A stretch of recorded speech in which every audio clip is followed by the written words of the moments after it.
संघ चांगली सुरुवात म्हणावं लागेल मोरसडे संघाची. चांगला फटका मारला होता योगेशने. अजूनही कुठंतरी सफलता मिळाली नाही विशालला. धावसंख्या झाले 8.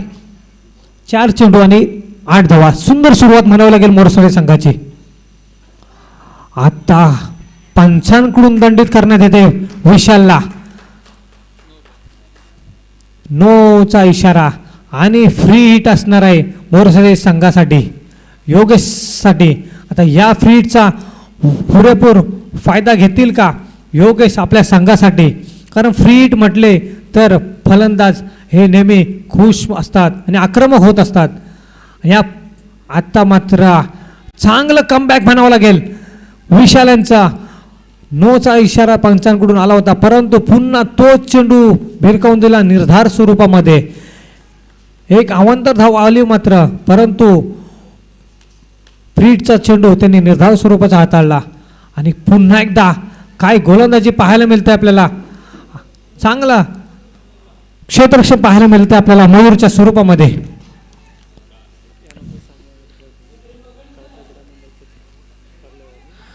यानंतरचा सामना पहिल्याच फेरीतील सामना असेल. कालकाळी क्रीडा मंडळ पार्लेवाडी वर्सेस दत्तात्रय क्रीडा मंडळ करंजे. या दोन्ही संघाच्या कर्णधारांनी कृपया स्टेजवरती येऊन थांबायचे टॉससाठी. सुंदर क्षेत्ररक्षण आपला षटक म्हणावं लागेल विशाल यांचा. पहिल्या चेंडूवरती चौकार आला, परंतु नंतरचे जे त्यांनी 5 चेंडू हाताळले चांगलं कमबॅक केलं विशाल यांनी. आणि विशालची जागा घेण्यासाठी आले ते आमचे विनोददादा शिर्के. चांगलेच खेळाडू हे, चांगले चाहते विनोददादांचे सह्याद्रीमध्ये ठरलेले. अख्ख्या पोलादपूरमध्ये नव्हे तर अख्ख्या महाराष्ट्रामध्ये विनोददादांचे चाहते वाढलेले आहेत. कारण विनोददादांची जी खेळण्याची जी पद्धत आहे शांत स्वरूपाची, परंतु मैदानामध्ये जे असते ती आग रोखण्याची क्षमता. आणि त्या विनोददादांना मारा करतील ते योगेश यांच्यामध्ये ही मोठी क्षमता आहे. विशालांच्या पहिल्या चेंडूवरती त्यांनी चौकार खेचला होता. आता मात्र विनोदांना पहिल्या चेंडूवरती काय करतात याच लक्ष सर्वांचं असणार आहे. मोरसडे संघाने सुंदर सुरुवात केली. पहिल्या षटकामध्ये 10 धावा बनवल्या होत्या. हलकासा चेंडू, सुंदर अशी गोलंदाजी पाहायला मिळते आपल्याला विनोददादांच्याकडून. काहीच समजला चेंडूला आहे आपला योगेशाना. आणि आता मात्र हलकासा चेंडू तटवला, परंतु सुंदर असे क्षेत्ररक्षण पाहायला मिळतं आपल्याला आदित्य यांच्याकडून. चांगलाच मोहरा टिपलाय योगेशच्या स्वरूपामध्ये. जर्सी नंबर 8 योगेश माघारी जातो तंबूच्या आश्रयाला.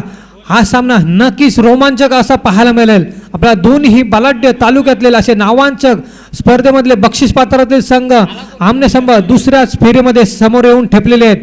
आणि हाच सामना मैदानामध्ये पाहायला मिळतोय. आता विनोददादा आपल्या अनुभवाचा वापर चांगला करत असताना चांगलाच त्यांनी पुरेपूर असा वापर केला. आणि एक क्रिकेटचं ब्रह्मास्त्रचं जे स्वरूप असतं तेच वापर करत योगेशला माघारी धाडले ते विनोददादा यांनी. आता योगेशची जागा घेण्यासाठी आले ते कैलास. तारणहार ठरतील का आपल्या संघासाठी कैलास? कारण कैलास यांच्यावरती मोठी जबाबदारी असणार. आता योगेश दादा गेल्याच्या नंतर कैलास यांच्यावरती मोठी जबाबदारी आहे. मोरसडे संघामध्ये जर फलंदाजांचा भरणा पाहायला मिळाला तर मोठा भरणा आहे. धावसंख्या झाली ती 10.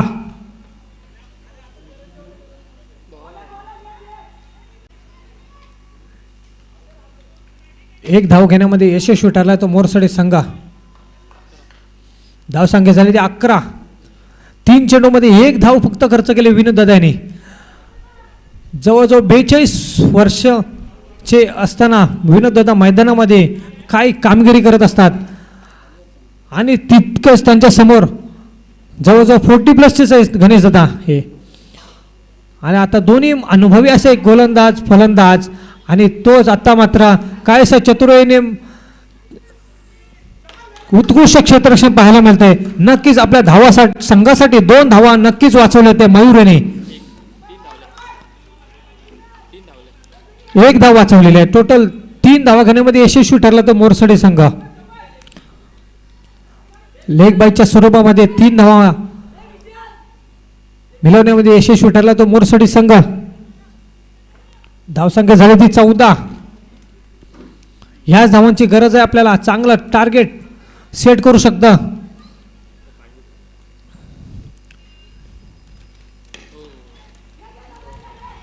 तू तू मै मै तू तू मै माय इथं मैदानामध्ये पाहायला मिळतंय, परंतु नाही, कारण चेंडू सीधा आहे तो हातामध्ये. कारण हीच परिस्थिती तुम्हाला पुढे घेऊन जाऊ शकते. कारण विकेट जर टाकला तर तंबूच्या आश्रयामध्ये मैदानामध्ये राहिला तर अनेक तुम्ही षटकार चौकार मारून आपला टार्गेट सेट करू शकता. ह्याचाच विचार करून गणेशदादांनी माघार घेतली आणि विनोददादा यांच्यासाठी निर्धाव स्वरूपाची हाताळणी पाहायला मिळाली. अजूनही कैलास शांत आहेत, कारण मैदानामध्ये आहेत ते विनोददादा आहे. कारण त्यांनी आता मात्र हा फलंदाज आम्हाला कोण दिसतोय ह्या उपट्या घातल्या पाहिजेत. कारण मैदानामध्ये जिथं संघासाठी 2 धावा खर्च होणार होते तिथं 4 धावा खर्च केलेत आणि आपल्या मोरसडे संघासाठी चांगलं येतोय खणखणीत असा महत्त्वपूर्ण असा खणखणीत चौकार, ज्या धावांची आवश्यकता होती आणि तोच महत्त्वपूर्ण आपल्याला चौकार पाहायला मिळाला आपल्याला मोरसडे संघाकडून. धावसंख्या जाऊन पोहोचली ती 18 वरती. चांगली सुरुवात म्हणावी लागेल मोरसडे संघाची, कारण विनोददादा यांसाठी 8 धावा खर्च केले आहेत विनोददादा यांनी. विशालनी 10 धावा खर्च केले आहेत आणि आत्ता कारण 3 षटकांचा सामना असताना 2 धावामध्ये 2 षटकामध्ये धावा खर्च केल्या ते 18. मगाच्या सामन्यामध्ये साहिल यांनी चांगली कामगिरी केली होती, सामनावीराचा मानकरी ठरला होता आणि गणेश सुद्धा सामनावीराचा मानकरी ठरला होता. आत्ता मात्र साहिल यांनी पुन्हा एकदा गणेशांना रोखून धरलाय. येतोय पहिलाच निर्धाव स्वरूपाचा चेंडू साहिल यांचा. एक अष्टपैलू म्हणून साहिल यांची ओळख आहे. आता गणेशांच्या वरती कुठंतरी दडपण आहे. 5 सामने आता चेंडू आहेत आपल्या संघासाठी खेळत असताना. येतोय खणखणीत असा पुन्हा एकदा चौकार. कुठंतरी गचा क्षेत्ररक्षण पाहायला मिळतंय आपल्याला चरी संघाकडून. येतोय असा खणखणीत गणेशांच्या बॅटमधून आणि हीच आपल्याला आवश्यकता असणार आहे आपल्या संघासाठी. साहिलच्या दुसऱ्या चेंडूवरती मारा केला, खणखणीत चौकार खेचून आणला. ह्या 4 धावांनी धावसंख्या वाढले, धावसा जांगून पोहोचले ते 22 वरती. पुन्हा एकदा खराब गोलंदाजी आणि त्याचाच पुरेपूर असा समाचार घेतला गणेश दादा यांनी. येतोय सलगचा दुसरा चौकार. चांगली सुरुवात म्हणावं लागेल गणेश दादा यांची बॅट, कलात्मक फटका म्हणावा लागेल गणेश दादा यांचा. सलगचा दुसरा चौकार. कुठेतरी दडपणामध्ये आता नक्कीच असतील साहिल. पुन्हा एकदा असा हिरकावून दिला चेंडू. काय खराब गोलंदाजी म्हणावी लागेल साहिल यांची. पुन्हा ह्या सलगचा तिसरा चौकार. चौकारांची हॅट्रिक पाहायला मिळते आपल्याला गणेश यांच्याकडून. जी रन मशीन म्हणतो आपण मोरसडे संघाची, तीच मैदानामध्ये आहे आणि तीच मशीन आता आग रोखते. कारण येतोय खणखणीत असा साहिलच्या गोलंदाजीवरती खणखणीत असा षटकार. चौकारांची हॅट्रिक पाहायला मिळते आपल्याला गणेशच्या माध्यमातून. सलगता तिसरा चौकार ठोकत असताना गणेश आता कुठेतरी दडपणामध्ये चालले ते साहिल.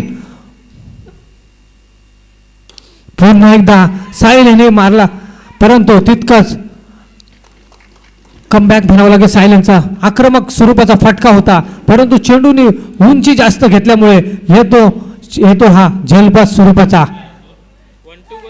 धावसंख्या झाली ते 30. काहीसं नाराज असतील, परंतु चांगली कामगिरी आपण केलेली आहे. संघाकडून नक्कीच टाळ्या होतील आपल्या गणेश यांच्यासाठी. कारण गणेशांना माहित होतं की अजूनही थोडीशी कामगिरी आपल्याला करावी पाहिजे. कारण मोठं टार्गेट, कारण समोर संघ आहे तो आई जननी माता चरी संघ. मोठे फलंदाज, धुरंदाज आणि चांगला फलंदाजांचा भरणा येतो चरी संघामुळे. कारण मोठं जेवढं टार्गेट सेट करू तेवढं आपल्या संघासाठी चांगलं असणार आहे. अजूनही साहिलचे एक चेंडू असणार आहे चेतन यांच्यासाठी.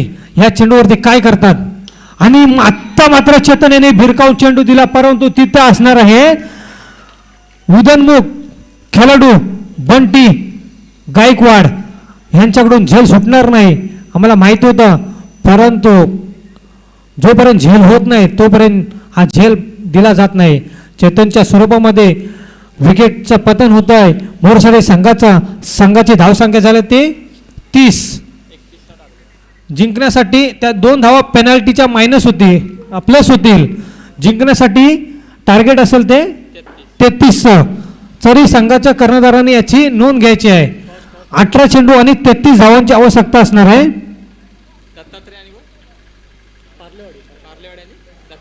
डीकेएम संघाचे दीपक दादा यांचं इथं आगमन झालं आहे. तसेच धनंजय यांचे सहर्ष स्वागत झालं ना. कालकाई क्रीडा मंडळ पार्लेवाडी तसेच दत्तात्रय क्रीडा मंडळ करंजे यांनी टॉससाठी यायचं आहे. आमच्या सडवली संघाचे कर्णधार तुषांत जाधव यांचं इथं आगमन झालेलं आहे. यांचंही सहर्ष असं स्वागत.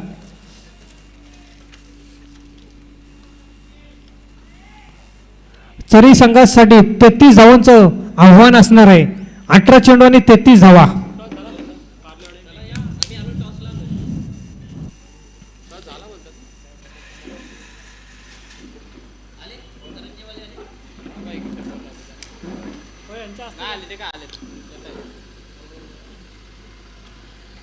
पार्लेवाडी आणि डीकेएम संघाने आपले प्लेइंग 11 इथे द्यायचे आहे.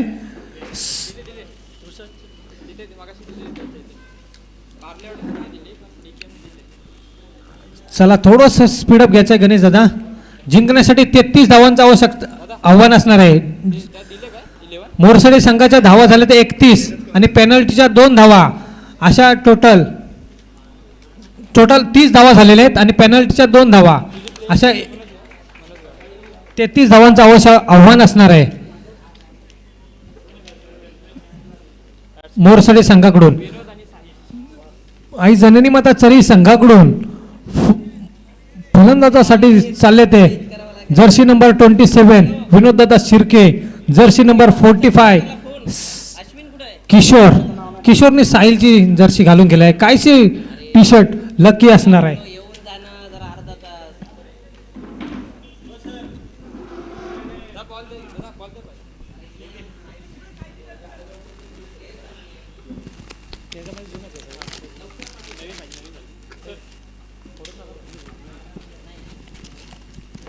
ज्या संघांचे आपले म्हणजे सामने होतील त्यांनी तुषारदादा जाधव यांच्या हस्ते या सामन्यातील टॉस केला जातोय.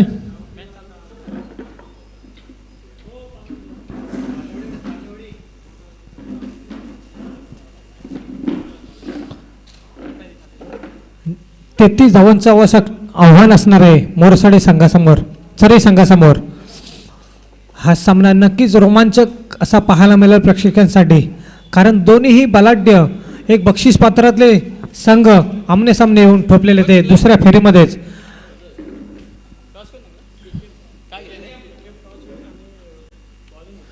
या पुढचा होणारा सामना दत्तात्रय क्रीडा मंडळ करंजे वर्सेस कालकाई क्रीडा मंडळ पार्लेवाडी. दत्तात्रय क्रीडा मंडळ यांनी टॉस जिंकून गोलंदाजीचा स्वीकार त्यांनी केलेला आहे.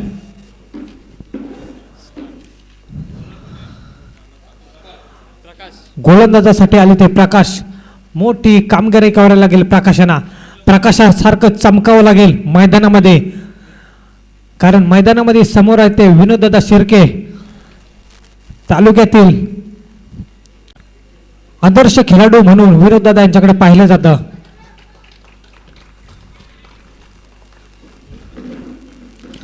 आपल्या संघासाठी काय करतो प्रकाश.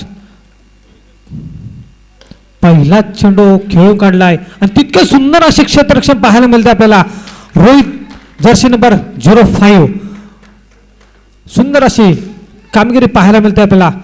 क्षेत्ररक्षण तसेच गोलंदाजीच्या माध्यमातून पहिलाच येतो हा निर्धाव स्वरूपाचा चेंडू.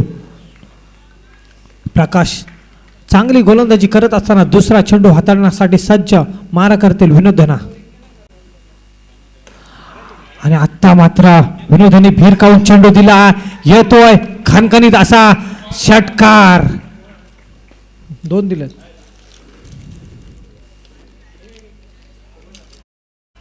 एक तेरा तो एक मेरा. कारण मैदानामध्ये आम्ही सज्ज आहोत.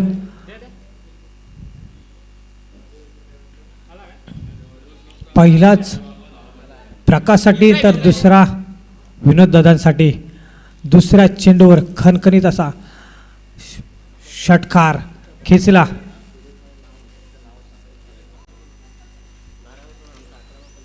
सहा धावांनी सुरुवात केली विनोद दादा यांनी. चांगली सुरुवात म्हणावी लागेल. दोन्ही संघाची जिंकण्यासाठी 33 धावांचं आव्हान असताना येतो संघाची धावसंख्या झाली ती 6.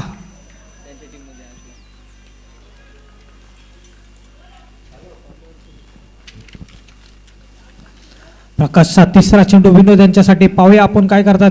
पुन्हा एकदा खणखणीत असा येतो हा सलगचा दुसरा षटकार. कारण जोपर्यंत मैदानामध्ये विनोद आहे तोपर्यंत डोकेदुखी मोरसडी संघाची आहे. कारण सलगचा दुसरा षटकार पाहायला मिळतो आपल्याला विनोद दादा यांच्याकडून. धावसंख्या झाली ती 12. कुठंतरी आता दडपणामध्ये असणार तो प्रकाश. पहिलाच निर्धाव स्वरूपाचा चेंडू, परंतु दुसरा चेंडू आणि तिसऱ्या चेंडूवरती जे आक्रमक फलंदाजी केली ती विनोद यांनी. सलगच्या दुसऱ्या चेंडूवरती षटकार मारून तिसऱ्या षटकाराची हॅट्रिक करतील का विनोद दादा, याकडे सर्वांचे लक्ष आहे. कारण बलाढ्य असे खेळाडू आहेत. अंगला मारा केला होता, परंतु बॅटीचा स्पर्श न घेता चेंडू थेट जातो यष्टीरक्षक गणेश दादा यांच्याकडे. येतोय हा चांगला मारण्यासाठी चेंडू होता, परंतु विनोद दादाही नक्कीच नाराज असतील या चेंडूवरती. प्रकाश दादा यांच्या चौथा चेंडूवरती काय करतात. चांगलं गोलंदाजीचा मारा करते प्रकाश दादा. पुन्हा एकदा फुलटा स्वरूपाचा चेंडू हलकासा खेळून काढलाय. तितकं सुंदर असे क्षेत्ररक्षण पाहायला मिळतं आपल्याला योगेश यांच्याकडून. काय मैदानामध्ये पाहतो आपण. एकाच धावावरती समाधान म्हणावं लागलंय विनोदांना.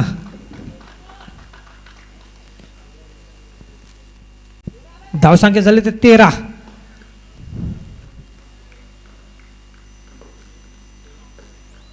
सॉरी, मगाशी मला वाटलं किशोर गेलाय का, मी ओळखलंच नाही. दोघांची तब्येत एवढी झालेली आहे, दोघीच भाऊ भाऊ समजतात.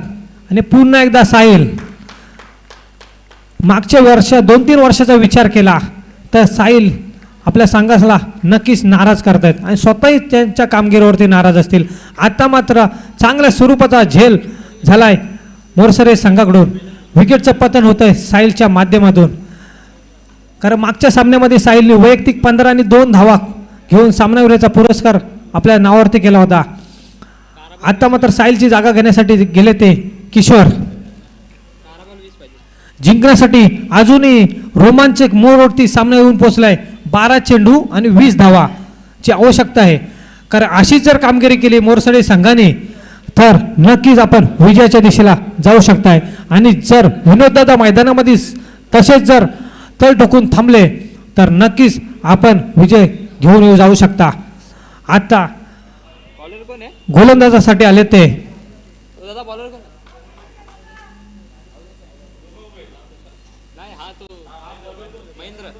महेंद्र.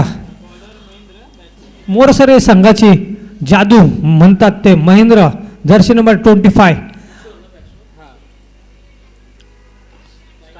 कारण महेंद्र यांची जादू इथे यशस्वी ठरेल का.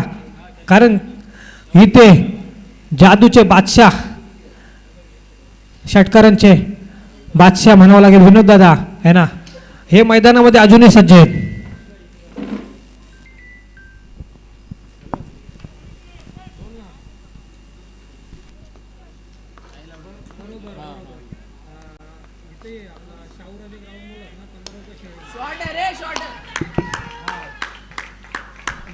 षटकार.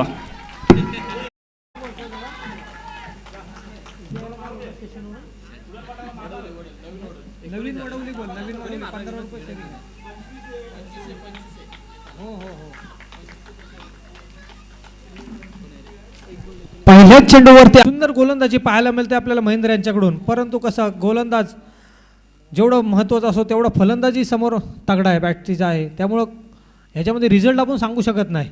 आणि आत्ता काय कलात्मक, ह्या स्पेशली खास ओळखलं जातं ऑफसाईडच्या दिशेला चेंडू खेळण्याचा जो कलात्मकता आहे ती आपल्याला विनोद यांच्याकडून चांगल्या प्रकारे पाहायला मिळते. पुन्हा एकदा 2 धावा घेण्यामध्ये यशस्वी ठरला तो विनोद. 3 चेंडूमध्ये 10 धावा खर्च केल्या ते महेंद्र यांनी.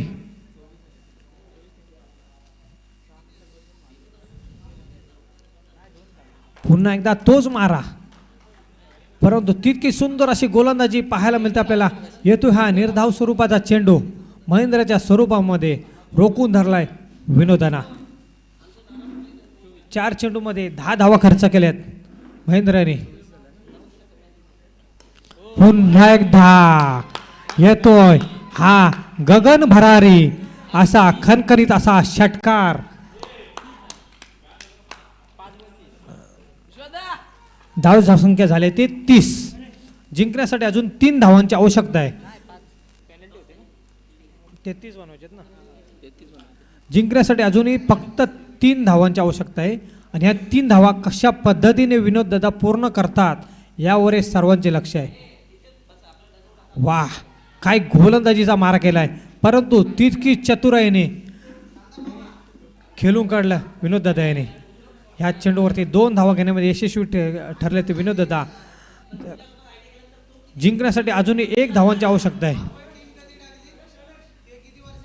6 चेंडू आणि 1 धावांची आवश्यकता आहे.